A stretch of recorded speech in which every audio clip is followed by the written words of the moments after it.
Baik, bismillahirrahmanirrahim. Assalamualaikum warahmatullahi wabarakatuh. Sebelumnya perkenalkan, nama saya Muhammad Agus Rajura Kusuma dengan NIM R171230071. Di sini saya ingin mereview jurnal sebagai salah satu tugas UTS mata kuliah mikropaleontologi. Di sini jurnal yang ingin saya review adalah Paleotemperatur Miocene akhir Pliocene awal berdasarkan fosil foraminifera planktonik pada formasi halang pada lintasan anak sungai Gintung, Jawa Tengah. Secara administratif, daerah penelitian terletak di anak sungai Gunung Purworejo, kelompok Jawa Tengah. Kita lanjut.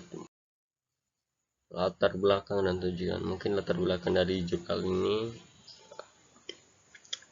adalah Pulau Lombok memiliki potensi geologi yang penting, namun masih minim kajian paleontologi khususnya pada formasi Kolo di Lombok Barat. Formasi ini juga menyimpan informasi umur dan lingkungan pengendapan yang dapat diungkap melalui analisis mikrofauna, terutama foraminiferanya.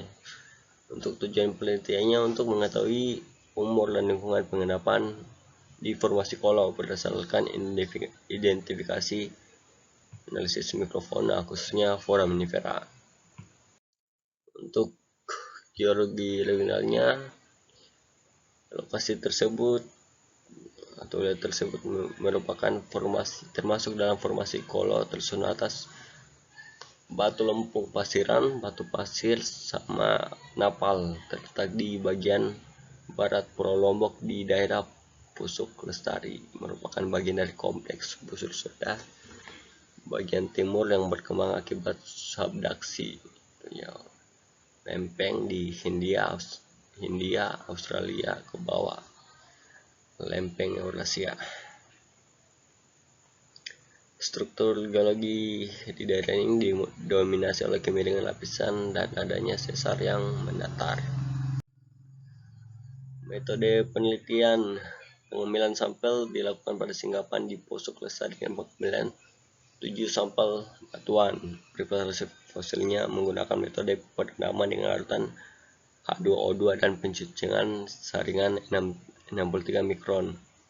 Untuk identifikasinya dilakukan secara mikroskopis terhadap foraminifera, plankton, dan bentos. Untuk analisisnya digunakan zonasi foraminifera planktonik untuk menentukan umur, analisis keanekaragaman, dan kelempaan untuk menentukan lingkungan pengendapannya.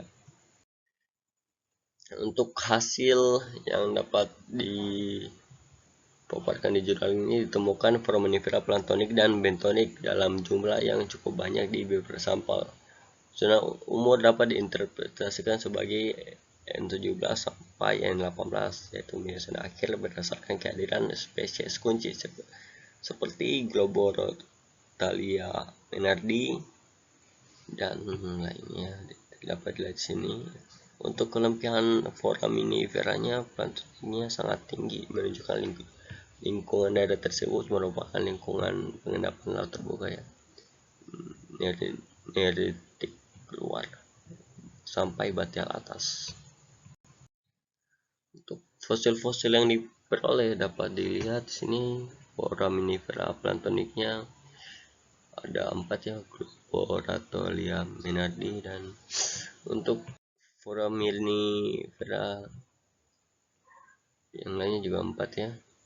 Kita lanjut di cara penentuan umur dan lingkungan pengendapannya. Untuk umurnya sendiri ditentukan berdasarkan kehadiran spesies foraminifera planktonik kunci sesuai dengan zonasi Brown 1969. Untuk lingkungan pengendapannya, rasio foraminifera planktonik itu bentonik tinggi itu indikasi laut dalam. Untuk jenis foraminifera bentoniknya itu menunjukkan lingkungan yang miskin oksigen dan berada di zona batial atas. Keseluruhan data mengarah pada lingkungan pengendapan laut dalam. Neolitik. Kesimpulan yang bisa kita dapat untuk endapan formasi Kolo di daerah Pusuk Lestari, Lombok Barat, berumur Miocene akhir N17 sampai N18. Berdasarkan analisis foraminiferanya, lingkungan pengendapannya adalah laut dalam, kemungkinan besar berada pada zona Neolitik luar hingga batial atas. Hasil ini memberikan kontribusi penting dalam pemetaan biostratigrafi dan rekonstruksi paleo di lingkungan Pulau Lombok. Mungkin sekian review jurnal dari saya. Saya akhiri dengan ucapan terima kasih. Wassalamualaikum warahmatullahi wabarakatuh.